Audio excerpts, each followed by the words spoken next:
cold wind cuts through the Belgian countryside. Snow blankets the Ardennes forest, but if you look closely, you can see it's not pure white anymore. It's stained. Stained with oil from burning tanks, stained with blood from thousands of American soldiers who gave everything to hold this ground. It's January 7th, 1945. Inside a converted shaidow that still bears the scars of German artillery, a British field marshal adjusts his famous beret, the one with two badges. Army and Royal Air Force, a symbol of his authority over both services, a symbol, some would say, of his ego. Bernard Montgomery faces a room packed with 50 war correspondents. British reporters, American reporters, all of them exhausted from covering 6 weeks of the most brutal fighting the Western Front has ever seen. They expect the usual military briefing. Casualty figures, territorial updates, maybe some encouragement about the war's progress. What they're about to witness instead will bring the entire Allied command structure to the edge of complete collapse. But here's what makes this story truly remarkable. Montgomery isn't ambushed by a hostile question. He isn't caught off guard by some reporter's trap. No, every word he's about to speak is carefully prepared. He called this press conference himself. He wrote his own notes. He chose every phrase deliberately. And within 24 hours, one of America's top generals will be writing his resignation letter. Within 48 hours, Winston Churchill will be desperately trying to prevent the complete breakdown of the Anglo-American alliance. Within a week, the entire command structure responsible for defeating Nazi Germany will be hanging by a thread. All because of what happens in this room over the next 60 minutes. So what exactly did Montgomery say? And why did it nearly cost the Allies everything they'd built? To understand that, we need to go back 3 weeks. Back to the moment when Hitler rolled the dice one final time. Picture this. December 16, 1944, American soldiers are settling into what they think will be a quiet winter. The Ardennes forest seems like a backwater, a place to rest exhausted divisions, a place to train fresh replacements. The real fighting, everyone assumes, will resume in the spring. At 5:30 in the morning, that assumption dies. The pre-dawn darkness explodes with artillery, not scattered shells, a wall of fire. German guns that intelligence said didn't exist open up along an 85-mile front.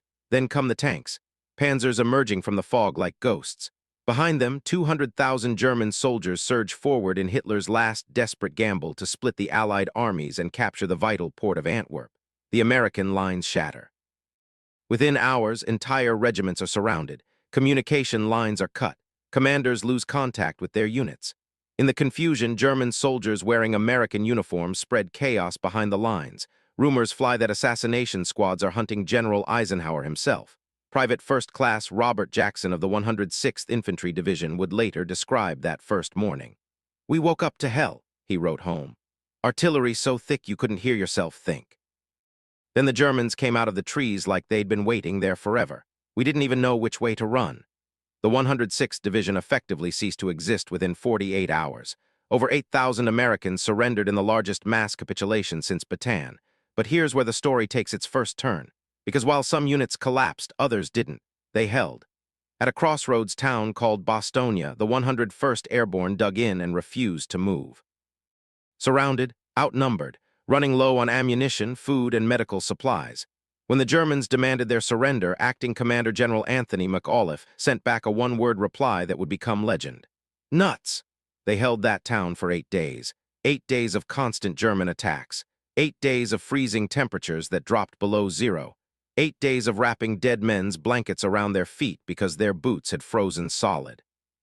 Meanwhile, the German advance punched a massive bulge into Allied lines, 60 miles deep, threatening to cut the Allied armies in two, creating a crisis that demanded immediate action. This is when Supreme Commander Dwight Eisenhower made the decision that would set everything else in motion. December 20th, 4 days into the German offensive, Eisenhower gathered his commanders at a cold, dimly lit headquarters in Verdun. The situation maps showed a disaster in progress. The German Bulge had physically separated the American forces. General Omar Bradley's headquarters in Luxembourg could barely communicate with the American armies north of the breakthrough. Eisenhower made his call. The American First Army and Ninth Army, both currently under Bradley's command, would be temporarily transferred to Field Marshal Montgomery. The British general's headquarters was closer to the northern sector. He could coordinate the defense more effectively.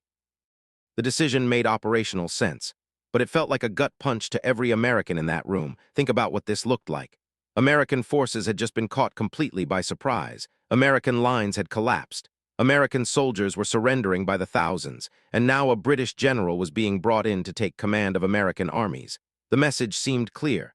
The Americans couldn't handle it themselves. Bradley argued against the decision, fiercely. He told Eisenhower the communication problems were temporary. He said handing his armies to Montgomery would look like a vote of no confidence in American leadership. He warned it would be political dynamite back home. Eisenhower overruled him. The decision was final, but Bradley understood something Eisenhower perhaps didn't fully appreciate. This wasn't just about operational efficiency. This was about pride, American pride. The pride of an army that had crossed an ocean to fight a war many Americans hadn't wanted to join in the first place.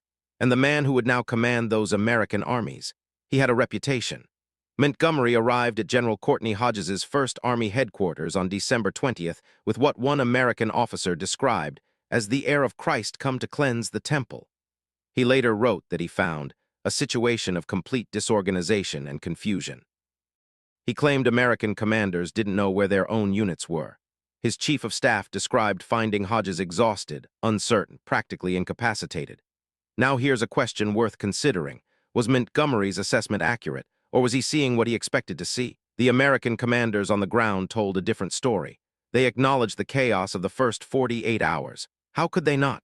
But they also pointed out that by December 20th, the lines were stabilizing. The initial shock was wearing off. American units were regrouping, counterattacking, slowing the German advance. Were things messy? Absolutely. But were American commanders as helpless as Montgomery later portrayed them? The evidence suggests otherwise. Regardless of perspective, Montgomery took command and began reorganizing the defense.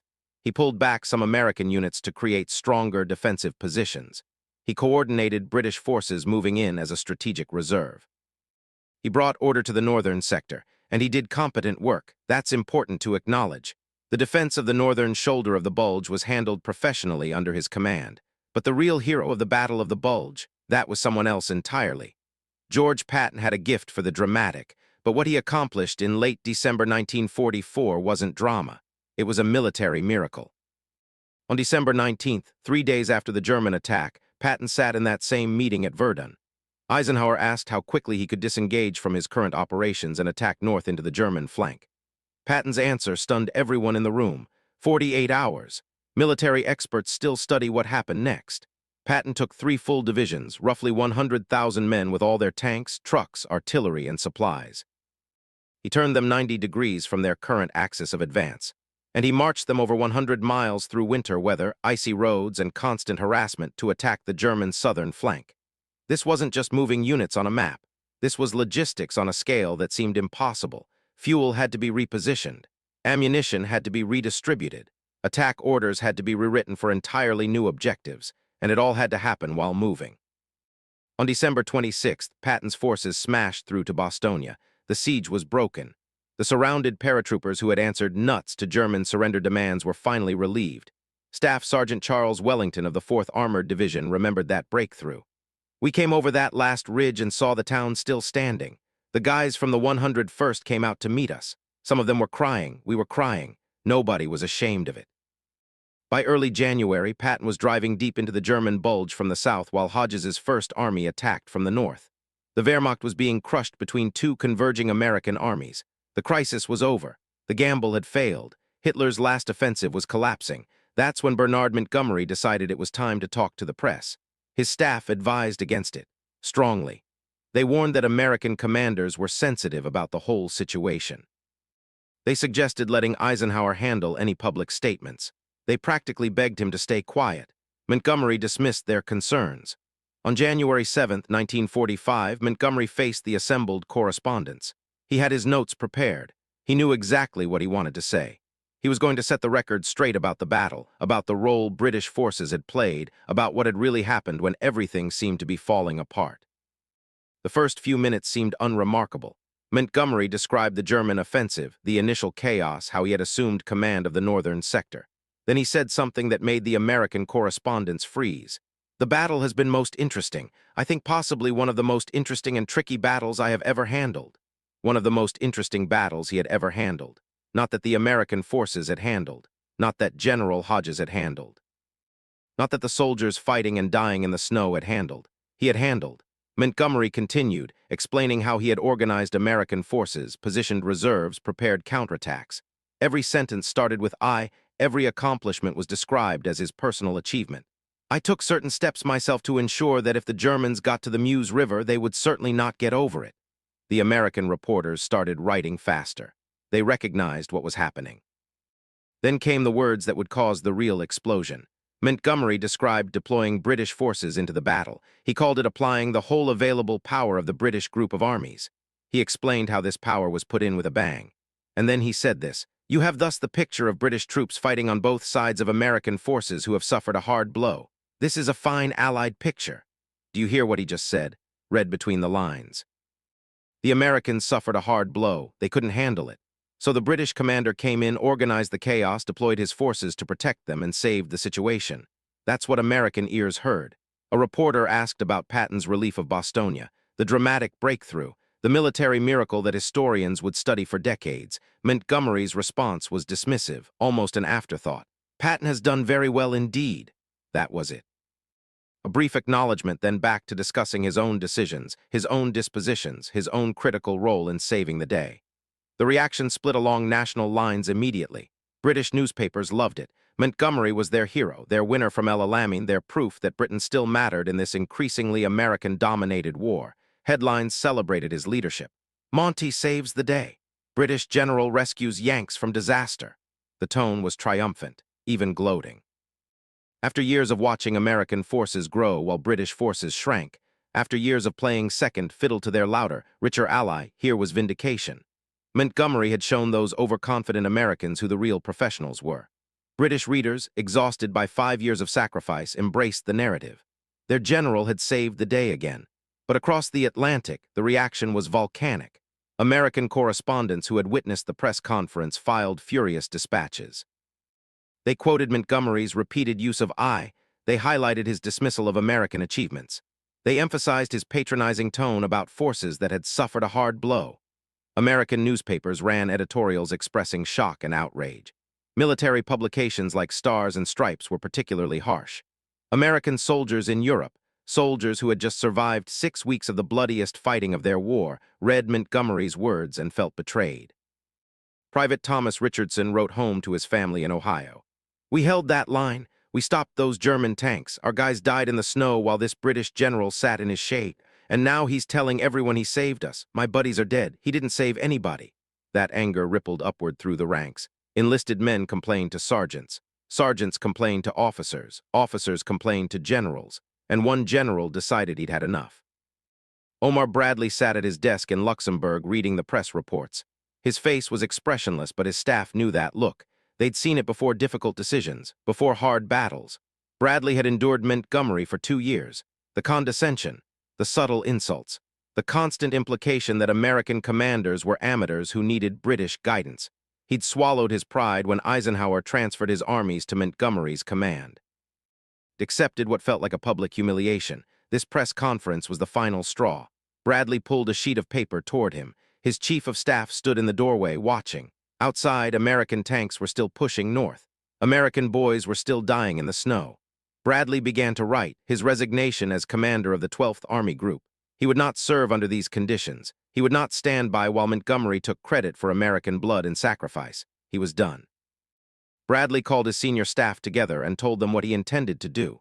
His chief of staff supported him. His army commanders supported him. If Bradley resigned in protest, several other senior American generals made clear they would follow. When word reached Eisenhower that Bradley was drafting his resignation, he understood immediately. This was the worst crisis of his entire command, worse than any German offensive, worse than any battlefield setback. If Bradley resigned, it would explode into a massive political crisis. Congress would demand investigations. The American public would be outraged. Newspapers would run the story for weeks.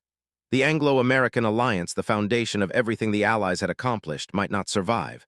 Eisenhower called Bradley and begged him to wait, just 48 hours. He promised to handle Montgomery. He swore he would make this right. Bradley agreed, reluctantly, 48 hours. Eisenhower's call to Montgomery was tense. The Supreme Commander explained that the press conference had created a firestorm. American generals were threatening to resign. The command structure was crumbling. Montgomery seemed genuinely baffled by the reaction. He had said it was a fine Allied picture. He had called it a great victory. He had even praised Bradley's current operations. What exactly was the problem? Eisenhower tried to explain. The tone. The constant I, the implication that Americans couldn't manage without British help. The dismissive treatment of Patton. The suggestion that British forces had rescued struggling American armies. It all added up to an insult that American commanders couldn't tolerate. Montgomery still didn't understand. He agreed to issue some kind of clarification, but he didn't think it was necessary. The American reaction seemed oversensitive to him, political, emotional rather than rational. This disconnect is fascinating when you think about it. Here was one of the most successful generals of the war, a man who had planned and executed major operations, who understood tactical and strategic complexity, who had navigated military politics for decades. And he genuinely couldn't grasp why his words had caused such offense. Was it arrogance, cultural blindness, a fundamental inability to see events from someone else's perspective? Probably all three. Montgomery had spent his entire career believing in his own superiority. That belief made him effective in some ways. It also made him completely tone-deaf to how others perceived him. Winston Churchill understood the danger immediately. He had spent years building the Anglo-American alliance. He knew that Britain's survival depended on American support. He knew that American industrial might and American soldiers were the keys to defeating Nazi Germany. He knew that if this crisis exploded, it could damage relations for years, perhaps decades. Churchill sat down to write the most important speech of that winter. Not a speech about military strategy or war aims, a speech about damage control. On January 18, 1945, Churchill stood before the House of Commons. Every word had been carefully chosen, knowing that American newspapers would print every sentence, knowing that American generals would analyze every phrase. He began by praising American forces lavishly, specifically, unmistakably. "The Americans have engaged 30 or 40 men for everyone we have engaged," Churchill declared. "And they have lost 60 to 80 men for every one of ours. That is the point I wish to make. United States troops have done almost all the fighting and have suffered almost all the losses." He paused to let that sink in, then continued. "I never hesitate to stand up for our own soldiers when their achievements have been cold-shouldered or neglected or overshadowed, as they sometimes are. But we must not forget that it is to American homes that the telegrams of personal loss and anxiety have been going during these past weeks." This was Churchill at his diplomatic best. He acknowledged British contributions without inflating them. He gave full credit to American sacrifice. He made clear that Britain understood and appreciated what American forces had accomplished. The message to American audiences was unmistakable. Whatever Montgomery had said, Britain as a nation respected and honored American contributions. On January 21st, Montgomery finally issued his own statement. Whether to call it an apology is debatable. It was more an explanation of what he had meant to say. He emphasized his admiration for American soldiers and commanders. He expressed his devotion to Eisenhower as a great Allied leader. But even in his clarification, Montgomery couldn't resist. He wrote that he thought Eisenhower was one of the great Allied leaders of the war. The phrasing was telling. One of the great leaders, implying Montgomery saw himself as an equal, perhaps a superior, rather than a subordinate. American commanders read the statement and weren't satisfied. They knew Montgomery still didn't understand what he'd done wrong. They knew he still believed in his heart that he had saved the Americans in the Bulge. After Churchill's speech and Montgomery's statement, Eisenhower returned to Bradley. He explained that he had done everything in his power to repair the damage. He asked Bradley to withdraw his resignation for the sake of Allied unity, for the sake of winning the war. Bradley agreed, but he had conditions. Montgomery would never again command American forces except in the most extreme emergency. Eisenhower gave that promise. From that point forward, Montgomery would command only British and Canadian units. Bradley also demanded that Eisenhower personally maintain command of the Allied offensive into Germany. No more temporary arrangements giving Montgomery expanded authority. Eisenhower agreed to that as well. The crisis had passed. The resignation was withdrawn. The alliance survived, but the damage was permanent. For the remainder of the war, American generals who had merely tolerated Montgomery now actively despised him. Bradley refused to be in the same room with him unless Eisenhower was there to mediate. Patton made Montgomery a constant target of ridicule. Jokes about British arrogance and Montgomery's ego spread through every American mess hall in Europe. The cooperation that had characterized earlier operations was replaced by formal correctness and careful diplomacy. American commanders became hypersensitive to any hint of British criticism. British commanders learned to weigh every public statement. The alliance held, but it was scarred. And what about Montgomery's reputation? Here's the final irony. He had wanted to highlight British contributions to the Battle of the Bulge. Instead, he created a situation where those contributions were minimized and resented. He had wanted to enhance his own image as a great commander. Instead, he convinced American leaders that he was arrogant, untrustworthy, and dangerously tone-deaf. He had wanted to establish that British leadership remained vital to Allied success. Instead, he guaranteed that British influence would be reduced for the rest of the war. The press conference achieved exactly the opposite of everything Montgomery intended. History has rendered its verdict on Montgomery's claims about the Battle of the Bulge. While he did competent work organizing the northern sector, the battle was won by American forces. The soldiers who absorbed the initial German onslaught, the paratroopers who held Bastogne against impossible odds, Patton's brilliant relief operation, American air power that devastated German supply lines once the weather cleared. These were the decisive factors. Montgomery's contribution was organizational and defensive. He helped stabilize a chaotic situation. The British forces he deployed arrived after the crisis point had passed. They fought well in the final stages, but they weren't the decisive element he claimed they were. Montgomery never accepted this verdict. In his post-war memoirs, he wrote about the battle as if his role had been central to victory. He genuinely believed, until his death, that he had saved the Americans from disaster. He dismissed the reaction to his press conference as American oversensitivity and political manipulation. Perhaps that was the most remarkable thing about the whole affair. Not that Montgomery made a catastrophic mistake. Everyone makes mistakes. But that he went to his grave without ever understanding what he had done wrong. So what's the lesson here? What can we take from a press conference that happened nearly 80 years ago? Maybe it's this. In war, as in all human endeavors, how you say something matters as much as what you say. Maybe more. Montgomery wasn't entirely wrong about the facts. British forces did contribute to stopping the German offensive. He did play a role in organizing the defense. There were moments of confusion in the American command that he helped address. But he told this story in the worst possible way. He used I when he should have used we. He claimed credit when he should have shared it. He diminished others when he should have elevated them, and in doing so, he nearly destroyed everything. There's a wisdom in knowing when to step back, when to let others take the spotlight, when to acknowledge that your contribution, however valuable, was part of something larger than yourself. Montgomery never learned that wisdom, and on January 7, 1945, his inability to practice basic humility almost cost the Allies their unity at the moment they needed it most. Today, the Ardennes forest is quiet. Snow still falls each winter on the fields where 89,000 Americans became casualties. Visitors walk among rows of white crosses in military cemeteries throughout Belgium and Luxembourg. There is no statue of Montgomery there, no plaque commemorating his press conference, no monument to his organizational contributions. There are only the graves, American graves, for the men who actually won the Battle of the Bulge, the men who held the line at a dozen desperate crossroads, the men who answered nuts to German surrender demands, the men who marched through the snow with Patton to break the siege. They never held a press conference. They never claimed credit for saving anyone. They just did their job. And then they died, many of them in the frozen fields of a country most of them had never heard of before the war. Perhaps that's the final lesson of Montgomery's disastrous press conference. The people who actually win battles rarely feel the need to tell everyone about it.